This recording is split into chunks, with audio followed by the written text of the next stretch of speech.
So we've made it to the end of another week.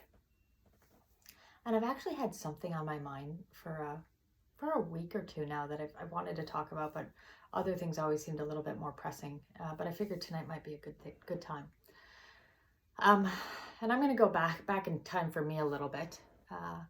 When I was 21, which was half a lifetime ago, I moved to the city for the first time out of college.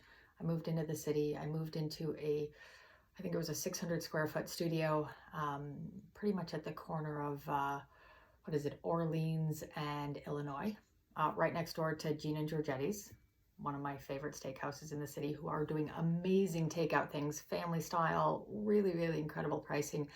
Definitely check them out. Anyways, I lived down there. That was my first apartment. It was so small I was embarrassed to have anybody even come over.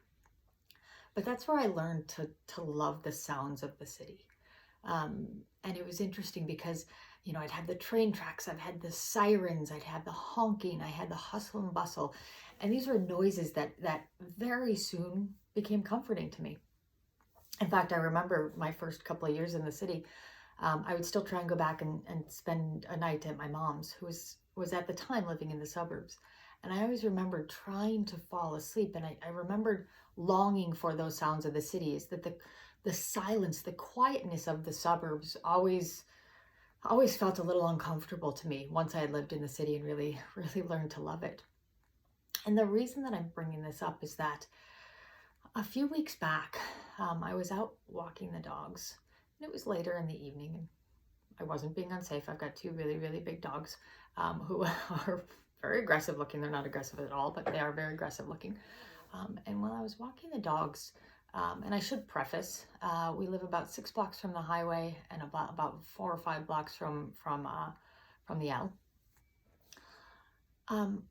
All of a sudden I noticed that I could hear individual cars going by on the highway.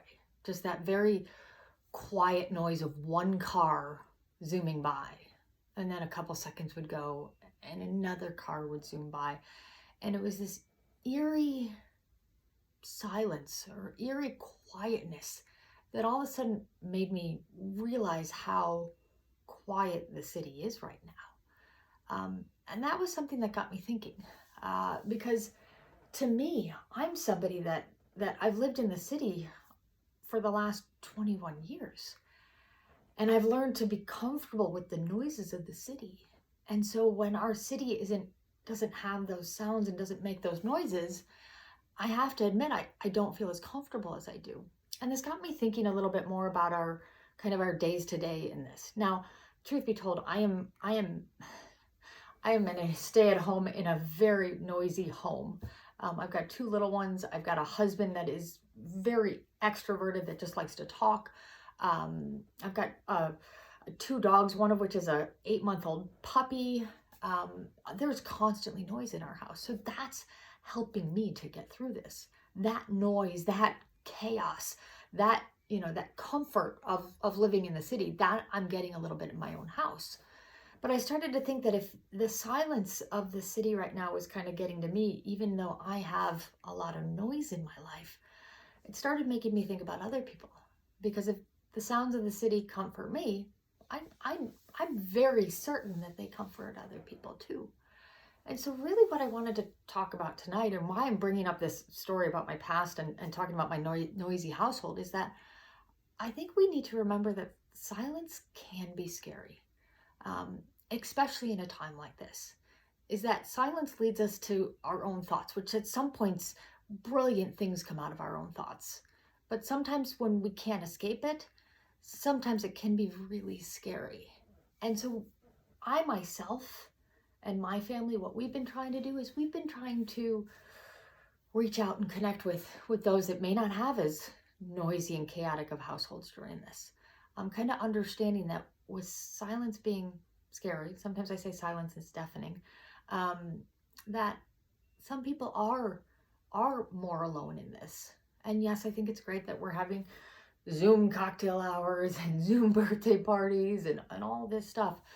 But I do think it's important for us to especially stay connected. I know I'm trying as hard as I can, and of course people right now are going to think, oh my God, Amanda hasn't tried to call me yet. We're not on our good list.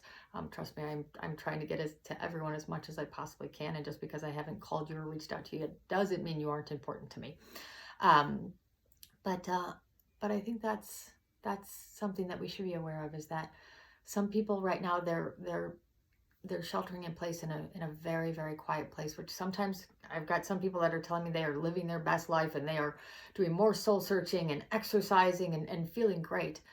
But I do know that there's times that are dark during those. And so I'm trying to do my part. I wanted to encourage you to do your part. Part of the whole collaboration of us getting through this together.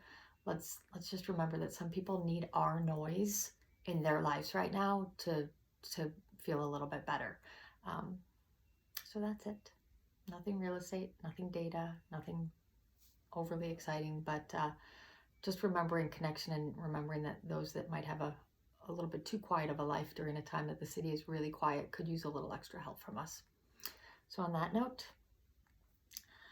I will remind you to be kind. Be kind to one another. Be kind to yourself. Take care of one another. Take care of yourself. Be responsible in your social distancing. Remember that we are starting a new week, and we are going to do well in it. We are going to continue to do this together. Remember that silence is deafening and silence is scary, and that we need each other in this. I am glad to be a part of your journey, and I am looking forward to getting through this with each and every one of you. So I hope your week starts off as well as it possibly can, and that tomorrow will be through another day of this. Be well.